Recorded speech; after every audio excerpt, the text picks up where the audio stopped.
Hola a todos, estamos en Así Aconteció, dándole un vistazo al universo en esta noche con nevada. Vemos a nuestro arbusto allá afuera tan bonito que lo quería compartir.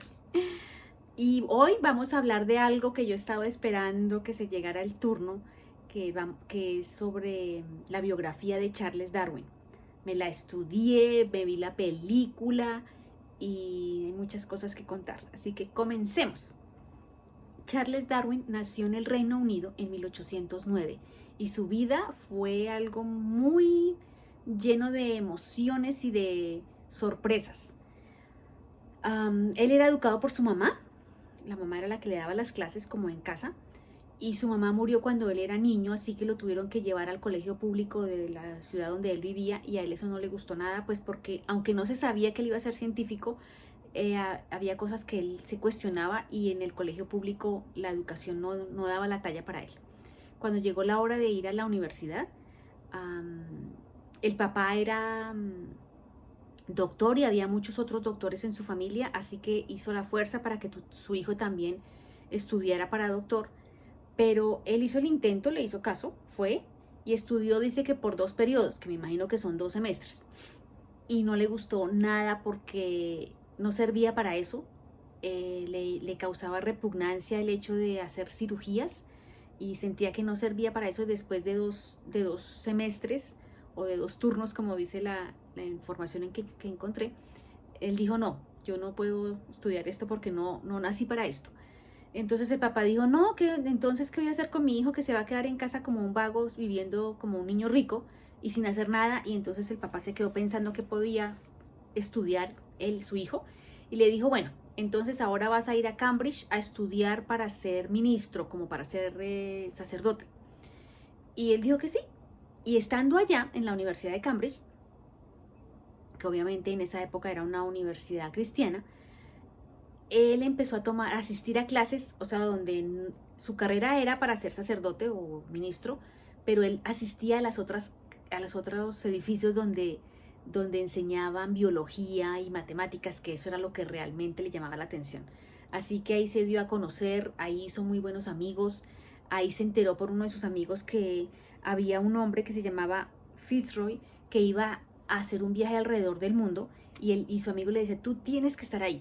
Y entonces se había leído un libro de alguien que había ido a Tenerife y entonces decidió empezar a estudiar español. ¿Se imaginan eso? Y su papá dijo que no, que eso no le parecía buena idea de su viaje, que si había alguien que tuviera como sentido común y cordura y le recomendara a él que de verdad el viaje valía la pena, él lo dejaba ir. Así que un tío dijo, listo, sí, yo considero que ese viaje le va a servir mucho, y finalmente el papá lo dejó ir. El viaje comenzó en diciembre y a los 2 meses el barco se varó, quedaron esperando que tenían que arreglar, y a él le empezaron enfermedades al corazón. Yo creo que él era una persona un poco nerviosa y tanto estrés le causaron enfermedades cardíacas, y fue como una persona que se enfermó de cosas diversas en el transcurso de su vida. El viaje duró, el viaje fue algo muy emocionante porque muestran en el mapa, como por ejemplo el mapa de Sudamérica, hicieron un recorrido como desde el Reino Unido y llegaron como por el lado de Brasil y bajaron hasta Argentina y subieron hasta ¿cómo se llama? Hasta Galápagos. El recorrido, más o menos aquí anoté para poderles contar. El recorrido inicial empezaron por, como ya les dije, pero llegaron a la Patagonia, fueron a la Tierra del Fuego, fueron al trazado de las costas de Chile, fueron hasta Perú, y ahí fueron a algunas islas del Pacífico, y se fueron después hasta la isla de Galápagos, pasaron por Tahití, por Nueva Zelanda, por Australia, por Mauricio y por el sur de África. El viaje fue una cosa que a él empezó de verdad. Ese viaje fue lo que hizo que él fuera un científico, fue donde él aprendió a observar, a analizar, a pensar, y vio mucha fauna, mucha vegetación, analizó mucho los animales, analizó mucho lo que eran las plantas, se empezó a dar cuenta que había ciertos animales que después en otro lugar también estaba como la misma especie, pero que todo variaba, la forma de la comida, la forma del comportamiento hasta el mismo animal, se daba cuenta y empezó a sacar conclusiones y análisis. El viaje duró 5 años. O sea que ahí él alcanzó a madurar, a cambiar, se volvió de verdad, empezó a desarrollar sus cualidades de científico. Y de ese viaje aprendió mucho. Y yo considero que lo que aprendió pues realmente lo vio por observación, lo vio porque lo vivió. El problema está en que se piensa que Dios no está de acuerdo con que la persona piense. Y eso no es así, eso no es verdad. Eran tal vez, además hay que pensar en la época, ¿no? En la época en la que él se fue del viaje. A ver, él se fue, empezó el viaje el 27 de diciembre de 1831, la época de los 1800. Y pues ya había ferrocarril, ya había sistema de comunicaciones, no estaban tan atrasados tampoco. Pero lo que era la religión era algo de lo que no se podía cuestionar nada, era casi como que un poco prohibido pensar o cuestionarse, porque se pensaba que si uno se interrogaba a sí mismo algo, se cuestionaba o le cuestionaba a Dios algo, eso era como blasfemia, y que Dios, y de la idea de que Dios no se le permitía a la persona, como que no le permitía a la persona pensar. Eso se pensaba en esa época, pero todavía se piensa en esta. Hay muchas iglesias y hay muchas personas que piensan, hay muchas iglesias donde la gente todavía está muy cuadrada y que quiere prohibir todo y que quiere limitar a las personas. Obviamente no todas, ¿no? Pero hay muchas donde no se enseña tanto lo que la palabra de Dios dice, sino se enseña es la religiosidad. ¿Se acuerdan que les conté de que todavía escuché que había un pastor en alguna iglesia que prohibía a las jovencitas subirse a las bicicletas porque podían perder la virginidad? Eso es en esta época. ¿Se imaginan lo que se alcanzaba a llegar a pensar en esa época, en los 1800? Pues a la mujer no se le permitía hablar, no se le permitía opinar. O sea, estaba todo muy atrasado, pero no era porque Dios fuera un Dios atrasado, sino porque la gente quería tomar ventaja, y los sacerdotes o los que estaban en el cargo del poder querían el poder y querían el dominio de la gente. Entonces, cuando venía alguien a pensar y a cuestionarse cosas, pues él le cuestionó a sus amigos, que eran con los que él estaba alrededor, con los que estudió para ser sacerdote, y ellos había preguntas que ellos no querían ni pensar, y que pensaban que realmente no era conveniente pensar en eso. El viaje comenzó en 1831 y terminó el 2 de octubre de 1836. Dejarlo aquí para acordarme, 1836.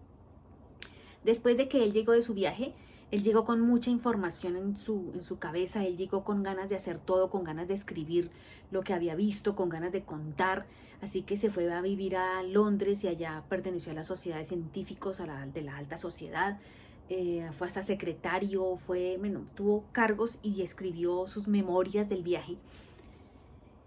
Y un dato que me causó impresión: el papá era un doctor que sabía y era muy observador, y él obviamente no creía en que la persona cambiara en nada, ¿no? Pero cuando llegó, se quedó mirando a su hijo y dijo que notaba que su cráneo había cambiado de forma en esos 5 años.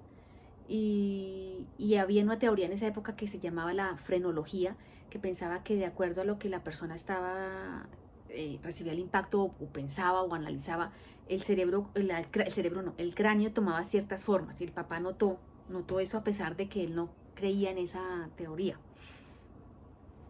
¿Qué pasó con Charles Darwin? Finalmente él llegó, al poco tiempo se casó. A ver si tengo la fecha de cuándo se casó. Por aquí les cuento. Se casó el 29 de enero de 1839. Él llegó en 1836, en 1839 se casó. Tuvo 10 hijos. Y dicen que su segundo hijo, o sea que el segundo hijo que nació era una hija, su hija mayor. Ella murió cuando tenía como 10 años. Y esa muerte a él le afectó mucho, eso lo muestran mucho en la película. Le afectó mucho, pues porque con esta hija era que a él le contaba lo que él pensaba, le enseñó muchas cosas de las plantas y de los animales, le contó historias. Y en la película hay una historia muy, muy emotiva. La película, se la puedan ver, se llama, a ver, les digo cómo se llama. En español se llama Creation, en inglés se llama Creation, y en español se llama La duda de Darwin. ¿Y a qué se refiere esa duda de Darwin? Él llegó con tanta información en su cabeza. Él había analizado tanto y aprendió tantas cosas, porque lo que realmente se fueron a hacer allá, lo que este hombre quería hacer, el que estaba encargado de la excursión, él quería, él quería terminar de hacer las mediciones de los territorios de Sudamérica, alrededor de toda la costa. Él iba a eso y se llevó a Darwin y él era a analizar y a pensar, ¿no? Otra cosa distinta a la que él estaba haciendo, pero de todas maneras ayudó y aprendió de geología también. Cuando él llegó, él se puso a escribir y a pensar, pero él no tenía como que él estaba buscando, tenía tanta información en su cabeza y empezó a escribir sus memorias y todo eso, pero él estaba buscando como cuando los pintores quieren pintar una serie de cuadros y necesitan un tema, como cuando alguien está buscando una idea, tiene muchas ideas, pero está buscando una idea central. Él quería encontrar ese tema para plantearse una teoría, pero eso todavía no lo tenía.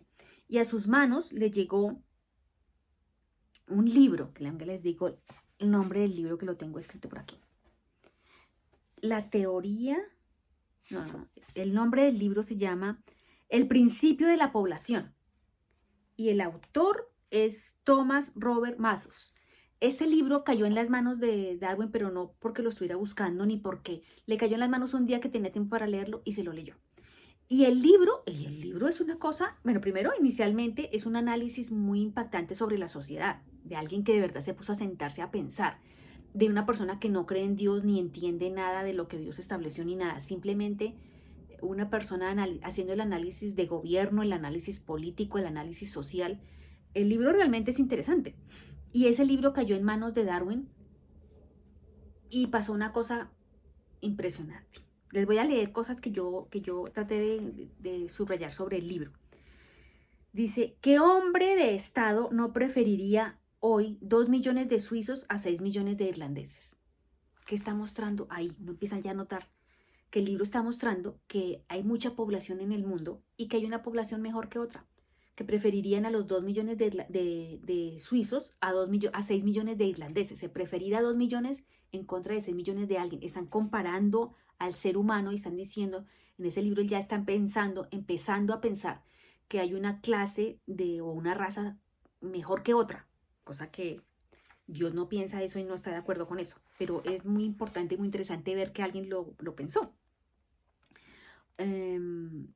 Comenzaron a pensar en el tamaño del país y lo importante que era el tamaño del país, porque eso tenía una repercusión en el tamaño del ejército. Imagínense eso. Se dieron cuenta o concluyeron algo terrible, que los niños no son fuerza sino carga para la sociedad. Pero eso puede llegar a ser verdad, que el niño al principio pues no es un aporte para la sociedad inicial, pero pues eso es falta de ver a largo plazo, es falta de tener una visión a largo plazo, porque los niños no se van a quedar niños. Los niños crecen, pero en este momento esa persona concluyó que los niños eran una carga para la sociedad. Imagínense eso, de mentalidad corta, de corta mecha. Que la demanda de trabajo no se determina por la población, sino por el capital. ¿Qué más decía en general? ¿No? Estoy dando algunos apuntes del libro en general. Podría ser que las poblaciones excesivas pueden encontrar un alivio cuando hay un mejor gobierno. O sea, aquí están mostrando que los gobiernos afectan obviamente la vida de la sociedad. Y eso es una realidad que uno ve, pues si uno ve las historias de los países y los gobiernos. Empezaron a pensar en el sistema feudal o analizar, porque no a pensarlo, sino porque ya existía, sino a analizarlo. Y a pensar en la miseria y la desgracia que causa el aumento de la población. Imagínense esto. Esto fue en los años de 1800 también. La miseria y la desgracia que causa un alto en la población, una gran población. Y eso es lo que se está pensando ahora en el video que les puse en la cajita de regalo. Ahí también están diciendo que cuando hay mucha población no hay mucha ventaja. ¿Y por qué será? ¿No será que porque cuando hay más población la riqueza se tiene que repartir entre más personas? Entonces, ¿no será mejor deshacernos de un poco de población para que nos toque más plata? Esas ideas vienen desde los 1800 y ese libro tenía toda esa análisis sobre la población. y habla del nivel de la subsistencia y habla de la alimentación de las personas. Ese libro tiene un análisis muy... Realmente pienso que es un buen libro porque pues es muy de un resultado de mucho pensar, pero obviamente está escrito por una persona em, que no cree en Dios, solamente está haciendo un análisis como de una realidad que él ve y un análisis de los gobiernos y los ejércitos y la población y la alimentación y todo esto. Así que al llegar el libro a las manos de Charles Darwin, él que dijo, yo tengo mucha información, yo aprendí mucho en ese viaje, pero como que no tengo no he tenido como algo que me conecte a la teoría de lo que puedo hablar para crear la teoría y empezar a trabajar en eso.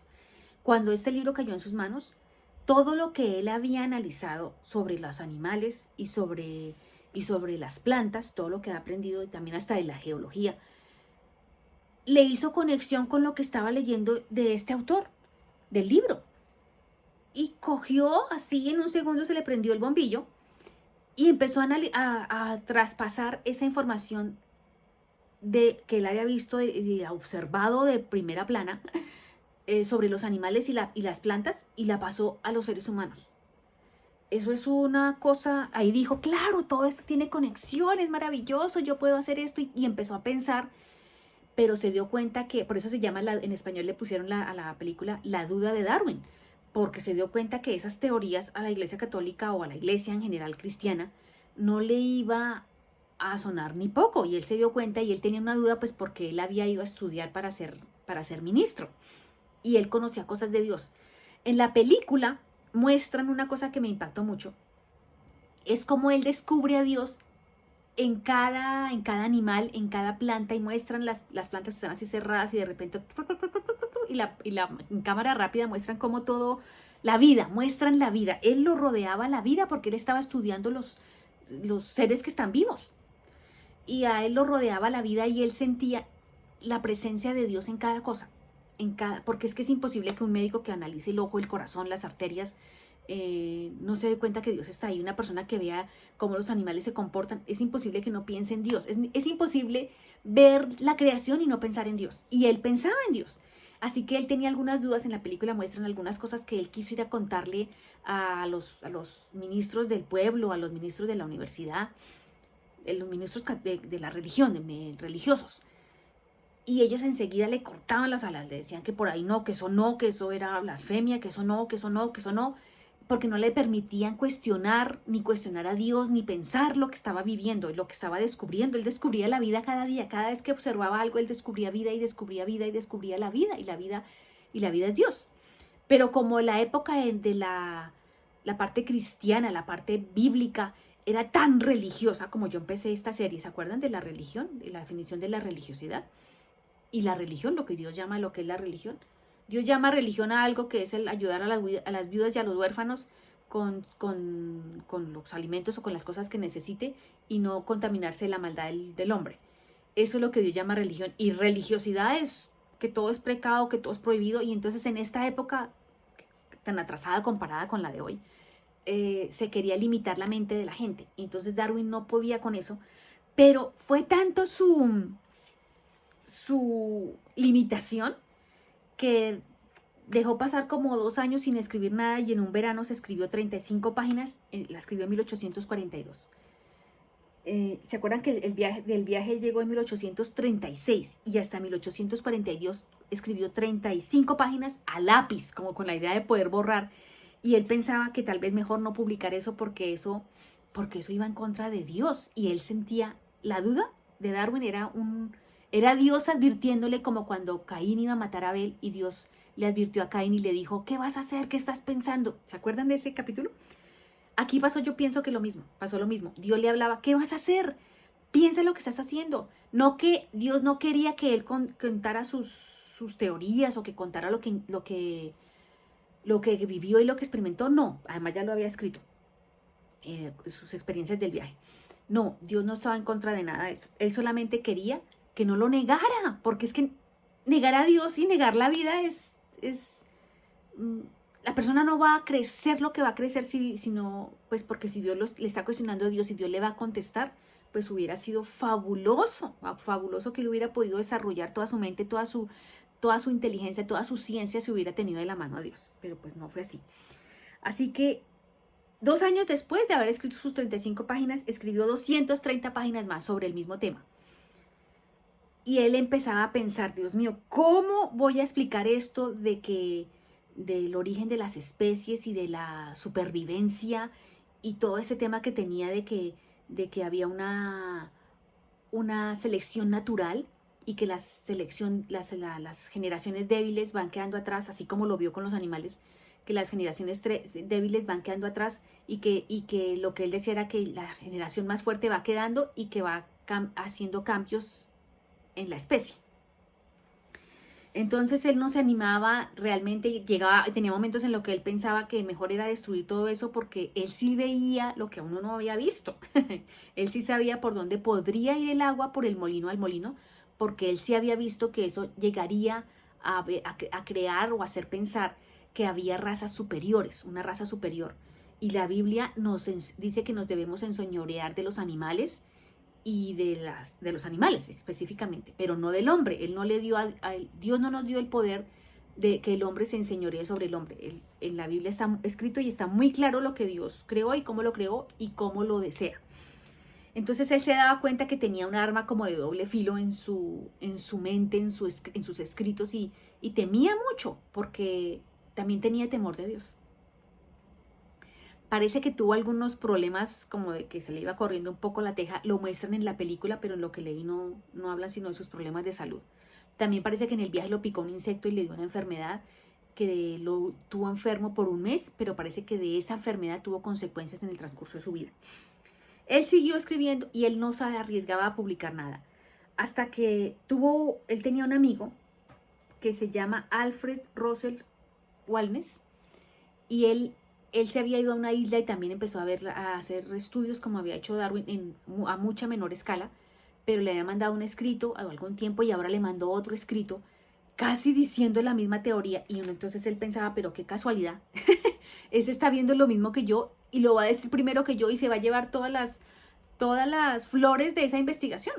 No que se las hubiera copiado ni quitado, no, pero con ese escrito eso lo impulsó a que él dijera, bueno, voy a dejar la bobada y voy a publicar. Y además tenía un amigo que le decía, publica tus conclusiones, publica tus conclusiones. Y a él tenía temor de Dios porque él había estudiado la palabra. Él veía a Dios en todos sus descubrimientos. Pero cuando iba a hablar de eso con sus ministros, con sus profesores, con su gente que tenía que ver con la religión, le cortaban todas sus alas y no lo dejaban ni pensar. Así que al ver que el otro iba a publicar la cosa, dijo, no, pues la voy a publicar. ¿Y saben cuál es la coincidencia? La coincidencia es que este hombre, Alfred Russel, también se leyó el libro de la población. A él también le llegó a las manos el mismo libro. Y lo que pasó es que él también vio que sus conclusiones se parecían mucho a lo que el hombre había concluido sobre la población. Pero eso es un error muy grande porque Dios nunca, nunca, nunca hizo el animal al mismo nivel del hombre. No, Dios hizo al hombre e hizo a los animales y las plantas para que sirvan al hombre. Y el hombre lo hizo a imagen y a semejanza de Dios. Y a los animales no están hechos a imagen y semejanza de Dios. Dios quiere mucho a los animales y las plantas. Dios hizo las plantas para que fueran el mismo alimento para los animales y para el hombre. Dios hizo al animal para que fuera una ayuda en el trabajo, para que ayudara con todo el ecosistema, para que fuera también parte de la comida del hombre, porque comemos carne y peces y bueno, lo que comemos. Dios tiene realmente un plan tan bien pensado y tan bien organizado que los científicos lo ignoran y solamente analizaron una parte. Cuando él ya decidió publicar todo, pues la iglesia se vino a pelear todas esas teorías y todas estas ideas. Y el daño que se hizo, yo pienso que finalmente sigue siendo una teoría porque eso nunca se comprobó y ahora comprobar que el hombre viene del mono pues es algo que hasta el mismo Homo sapiens no viene del mono, eso ya está comprobado. Entonces toda esa evolución que se pensó, que fue muy analítica y muy buena, todo lo que él aprendió fue bueno, Lo que pasa que lo que concluyó cuando vio el libro, lo transformó, todo lo de los animales y las plantas lo transformó para para lo del ser humano, y ahí fue un error muy grande que contradijo lo que la Biblia dice y contradijo a Dios. Y a él le costaba contradecir a Dios porque él veía la vida, pero cuando le hablaba con los religiosos, le negaban todo. La historia de su hija parece que le afectó mucho, le afectó su memoria, le afectó su mente. Finalmente tuvo que enfrentar sus temores o sus demonios y aceptar que su hija se había muerto y se había ido, y volvió a sentirse mejor y volvió a escribir, y ahí fue cuando pasó todo lo que ya pasó. Las consecuencias de esto de que las generaciones tienen que irse, van quedando las más adelantadas y que las otras se van desapareciendo, trajo muchas consecuencias en la humanidad. Aunque la teoría sigue siendo una teoría, esas ideas, la gente de la maldad vino y le dio una vuelta a estas ideas y se hizo una maldad muy horrible a nivel mundial. Así que yo voy a contar un poco de ese tema en un siguiente programa porque ya pienso que está muy largo. Pero yo quería que vieran, porque es que la película se quedó corta en la historia. Y el viaje que hizo a Sudamérica y el viaje que hizo a África, que fue el mismo viaje, 5 años de viaje, pues le sirvió mucho para su vida, y uno ve cómo Dios va guiando a alguien, a pesar de que él hizo una conclusión mala y que tiene consecuencias muy graves. Uno ve que Dios también lo iba guiando a él para que él estudiara lo que él debía estudiar. Él debía analizar los animales, él debía analizar las plantas y sacar conclusiones, y Dios no estaba en contra de eso. Pensaban que Dios había hecho una cosa estática y que nada cambiaba, pero el planeta está vivo, los animales están vivos, las plantas están vivos, hay seres vivos que siguen vivos y siguen. Dios no dijo que creó esos animales y que nada más iban a hacer y que era algo estático, ¿no? Nunca se dijo eso, pero tal vez se malinterpretó. La vida de Charles Darwin es una vida para mí fascinante. Lo que hizo y la decisión que tomó, él sí, yo siento que él alcanzó a percibir, y el libro también muestra, el libro que él leyó, muestra lo que está pasando ahora, que la gente se fue equivocada a un error a pensar lo que no era. Y las consecuencias de esta teoría las veremos en el próximo capítulo de Así Aconteció, con el vistazo al universo en esta noche de nieve y de nevada, que a ver, miro yo, está nevando. Uy, sí está nevando. Lo que pasa es que en el video no se ve, pero sí está nevando y está haciendo un frío. Así que los dejo para que se piensen, para que analicen y para que analicemos esto que hemos hablado de Charles Darwin, o a veces uno no conocía la historia completa. Y si la quieren leer y la quieren buscar en internet, léansela, porque aquí me tocó reducirla al máximo. Es un tema muy interesante que uno no debería dejar de lado. Bueno, gracias por escucharme. Nos vemos la próxima semana para que analicemos las consecuencias de esta tremenda teoría. Y no olvidarnos nunca de Dios, porque Dios nos ama, Dios nos muestra en la naturaleza, en los animales, nos muestra su amor y su presencia. Y él lo vio, estoy segura que él lo vio, pero cuando confesaba sus cosas y sus opiniones, le volvían a bajar las alas. Así que así los dejo pensando sobre el origen de las especies, que se vea en la película, que se llama, ya les dije cómo se llama, y les voy a poner en la cajita de regalos el nombre de la película para que la busquen y la vean. Que tengan una feliz semana y muchas gracias por estar aquí. Está un poquito largo, pero lo puedes ver en dos sesiones. Que estén bien, que disfruten esta vista de la nieve, y nos vemos la próxima semana en Así Aconteció. Gracias.